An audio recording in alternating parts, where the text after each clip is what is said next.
Welcome to the Instant Speed Podcast. In response, I've got the U.S. national champion, Tariq Patel, is here, and we want to talk about the upcoming banned and restricted list. Now, we've seen how this can affect the game. In previous bans and restricted, we've had the Briar errata, the banning to multiple cards, Plunder Run, Ball Lightning, even Duskblade before it even hit the board. So the upcoming ban and restricted, which is going to be in effect, I believe, on April 5th. So this Monday is going to have significant implications because of the timing of when it will be. It's going to be ahead of Pro Tour, which is essentially the biggest tournament that Flesh and Blood will have had up to this point. So the significance of these bans and restrictions have, very far-reaching, implications. So Tariq's here to help discuss and just give some of his opinions from a pro. What your thoughts would be in terms of what you think might occur, or if you even want anything to occur. Yeah, no, for sure. And it's an interesting time because I genuinely don't know what LSS will do come Monday, I believe is the ban announcement. So I'm just as in the dark as everybody else. And I could see like 4 different avenues going forward that they could possibly take. So of those, the first thing that I would probably inquire to you is the basic question of, do you think something will occur or will it just be status quo? That's the first question. And the follow-up to that is going to be, do you even want anything to change? So it's an interesting question. And a couple weeks ago, me and Arsenal Pass's host, Brendan Patrick, we hosted a live Twitter space on this exact topic. And I think as a player, I would be okay with no bans happening and just letting the format play out as is and let Starvo kind of ride off into the sunset with its natural living legend retirement. Now, what I want as a player and what I think is best for the games may be 2 different things. And I think that's the interesting thing to talk about. Like I kind of mentioned before, what I think will happen, I'm just as in the dark as anybody else. But I do think we're going to see either no bans or something significant being banned.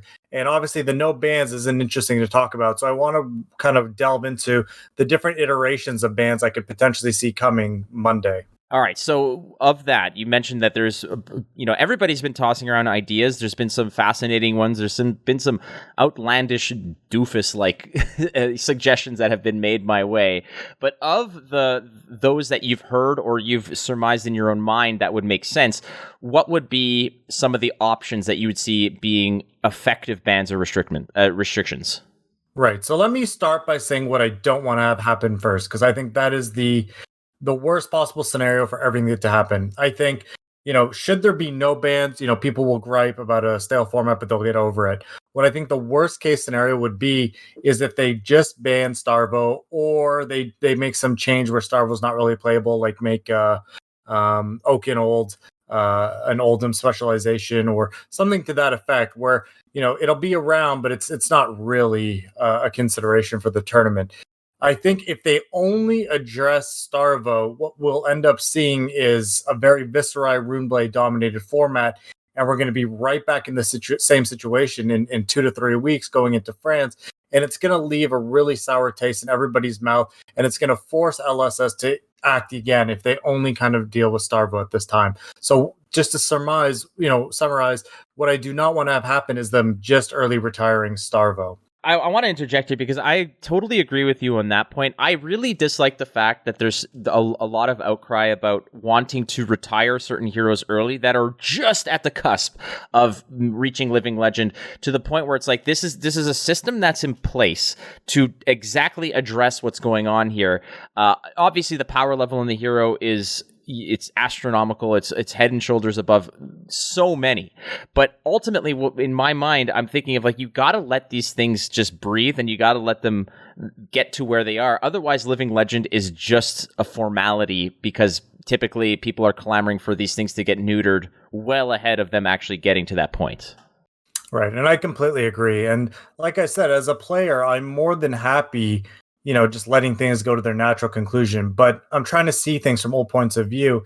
And if it's better for the game that they take in action now, I'm okay with that. At the end of the day, I'm still going to be playing. You're going to see me at the Pro Tour no matter what happens post this ban list. But, I know people on the local level, on the less competitive level, they're not happy about it. So, I don't envy the position that LSS is in. I think they're between a rock and a hard place, where if they make a ban, they're opening up Pandora's box and it may just get even worse, or, something else might happen. The optics look worse. But if they don't do anything, they risk upsetting people that were hoping for a change. So they're in a tough spot.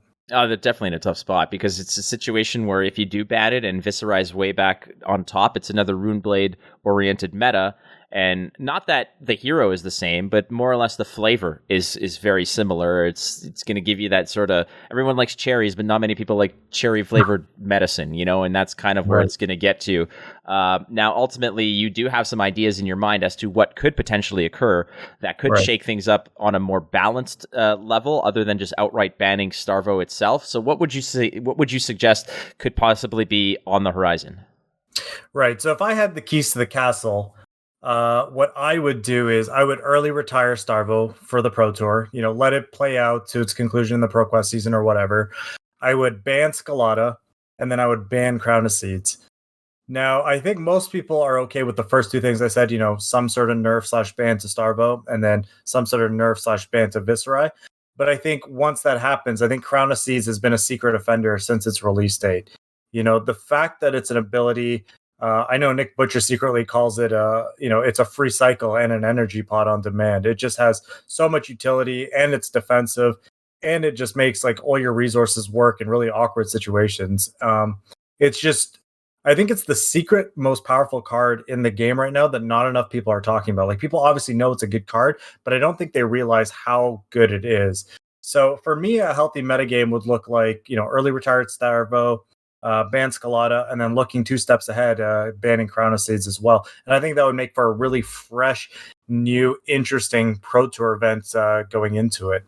I think you're spot on about I wouldn't call it a secret power level, but a lot of people are definitely, as good as it is, and people are well aware of the power level and just the significance of what a good Crown of Seeds or any, Crown of Seeds in your equipment lineup, how important it is. But a lot of people just, on first glance, think that defending one and paying to defend for one and cycling a card is not necessarily the greatest thing. But in reality, in practice, you see just the power of being able to cycle through your deck and fix your hand. It's the same, when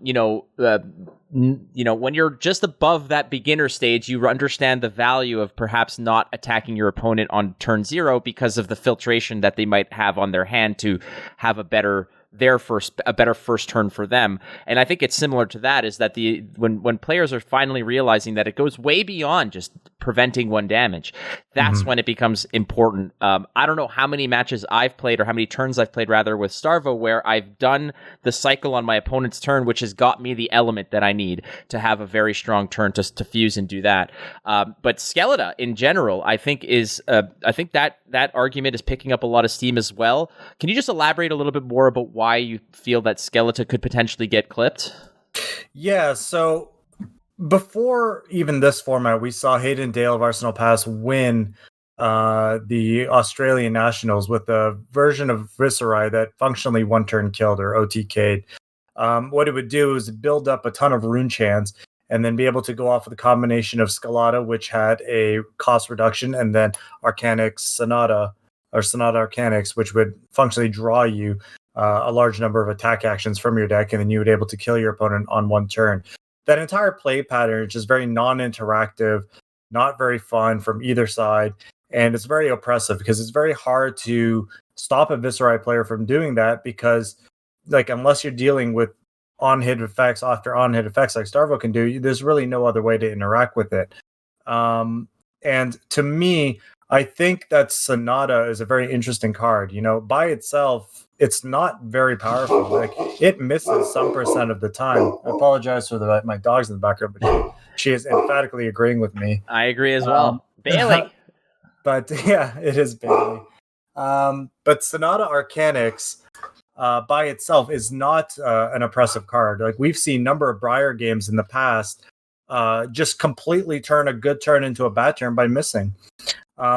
And I think a cost reduction spell or ability like that's printed on Scalata really limits play design going forward, because if they ever decide to print an X spell again in Runeblade, they're kind of bottlenecked, because it could just trigger this toxic interaction. But I do see that they probably don't want to ban I believe Skeletor's a legendary, right? Or is it just a majestic? I believe I've got one right here. It is it's a majestic from crew. Yeah. So Okay, so less harmful. I guess they're both majestic. So, in my head, if it was a legendary, maybe, you could make an argument you don't want to financially hit players.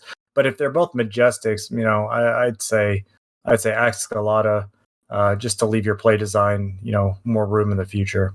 So you mentioned if you had the keys to the castle, as it were, those were the suggestions you'd make. Is it all of those suggestions all at once? Is that the foul swoop that you'd make, the broad stroke? Yeah, I would just kind of, because it saves you down, like it saves you heart or pain, I guess, down the line, right? Because if you just ban Starvo and you need to address Viserai in 2 months, it looks bad. If you ban Viserai and Starvo and Crown of Seeds plus Guardian Fatigue becomes like really oppressive, it causes you issues down the line. So, but this is one very small facet. Like, I'm looking at it through the lens of a player, and I can actually tell a funny backstory because it is a very difficult thing. And I don't even know if I'm the foremost expert to even be talking about this. So the story goes, like, at the start of the format, I was testing stuff, and obviously we had a Starvo build. It was similar to the ones we have today, where you like fuse a lot and you come in for a lot of damage, but nowhere near refined as it was right now. And we were playing games behind closed doors. And I had a Viserai deck that just couldn't lose, like, to the unrefined Starvo build, and then everything else in the format. Which, by the way, I still think holds true to this day. I think Viserai is the most powerful deck, if not, right there with Starvo, with the exception of the mirror match, obviously, and then the Starvo matchup. To the point where, like, even Matt Rogers and I, like, when we were testing for Indianapolis, both agreed that Viserai was favored actually in against Starvo in our testing matchups, but we just didn't like, we didn't like the mirror match. We preferred the Starvo mirror match, and otherwise they were very close. So we both ended up on Starvo. But point being is that when I was testing Viserai in the unrefined phase, it was so good that I actually sent an email to James White. I didn't actually know his email, so I like shotgunned a bunch of different ones, expressing my concern about it. And Matt likes to joke about it and poke fun at me because it didn't obviously pan out that Viserai was the boogeyman of the format, because there was a better one already there. So we overlooked just how powerful Starvo would have been at the start. And, I ate my words, and it was a humbling moment for me. But it's not easy to predict future metagames and know what's going to be broken and what's going to be balanced and what's going to be fair going forward. So I ate a piece of humble pie. James White probably looked at that email, if he ever got it, and was like, "This guy doesn't know how broken Starvo is. I'm just going to ignore him." So it's a piece of the puzzle that we're kind of just guessing at. But in my head, I would rather get ahead of the bans. We're going to take our medicine, like you said, right now. We might as well just cut all the diseasing body parts off to save everything else. That's what I would do. That is a very gruesome imagery, if I may say so. But it's funny that you should mention that. It's like, I just picture James White just kind of printing that email and slamming it onto like onto the boardroom, like like that you do in the playoffs when someone like has a really nasty quote in the paper and they're like, "This is what they think of us," and just slam it up there on the bulletin board. It's kind of what I'm thinking over here. Ultimately, man, Tariq, I do appreciate your time, brother, and you will be at the Pro Tour in New Jersey in a couple I guess in a month or so, in a month and a half. Would you say that if all things are just status quo, if nothing changes, nothing bites, Monday comes around, they say no, we're gonna address things on the next one. I think we're gonna let this one fly. Are you still on Starvo, or what is your thought process in terms of the evolving meta? Because one thing that I will say is that the player who took down the calling in Indianapolis, his Starvo list and his approach to certain games was vastly different, I find, than what the common, the common literature of how to play that would suggest.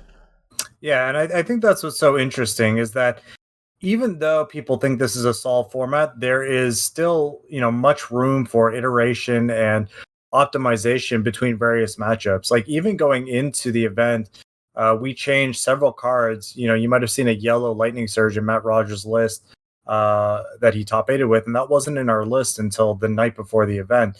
And I got that text message from you. Yeah. Out of curiosity, do you have a yellow Lightning Surge? And I think I had just opened a couple packs of Aria that day in my hotel room, so I had one. So I was like, I do, surprisingly.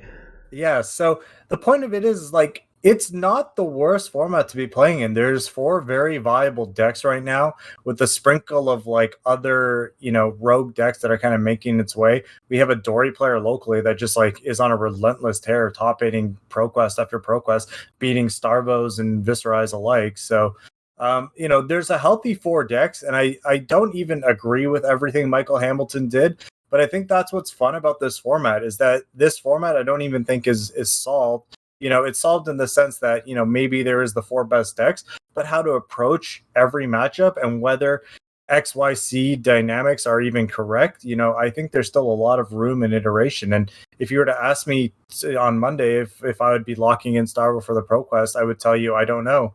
I was very close to playing Viserai or Chain at Indianapolis, and I'm going to be continuing to test it all the way to the Pro Tour. So I can't give you an answer. Well, that's fine. No worries. I don't think anyone's expecting you to make those decisions now. I mean, the people that are really taking this seriously, they go down to the wire in terms of testing and decisions. And like you mentioned, getting that text message late the night before or whatnot saying, do you have this? Like randomly, I'm like, you got it. I've got it. So it's just fascinating for all those listening that these things are not locked in until the 11th hour, and the result is typically success because you cannot stick by your laurels if things are constantly in flux and changing. And I do appreciate your time, Tariq. Again, good luck at I'll talk to you, but we'll be chatting much more between now and Pro Tour. But ultimately, my man, just good luck in your testing and all that, and I will be looking forward to Monday's banned and restricted announcement. So Tariq, again,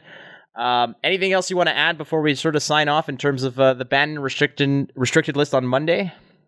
Nope, just that I love everybody. If you like me, you can follow me on Twitter at Tariq Patel 10. I do have a very big exam coming up right before the Pro Tour, so unfortunately not going to be able to post as much as I was before on Channel Fireball, but I'll try to keep everybody updated with my thoughts and ideas through Twitter. So if you want to follow me, I'll be over there. Yeah, a well of knowledge and wisdom from Tariq Patel. As always, go follow him on Twitter and all the other places you can get some Tariq Patel. Also on Channel Fireball, if I'm not mistaken. There's some stuff from you there. Friends, thank you so much for listening to the Instant Speed Podcast. This has been In Response. We'll talk to you next week. See you later. Adios.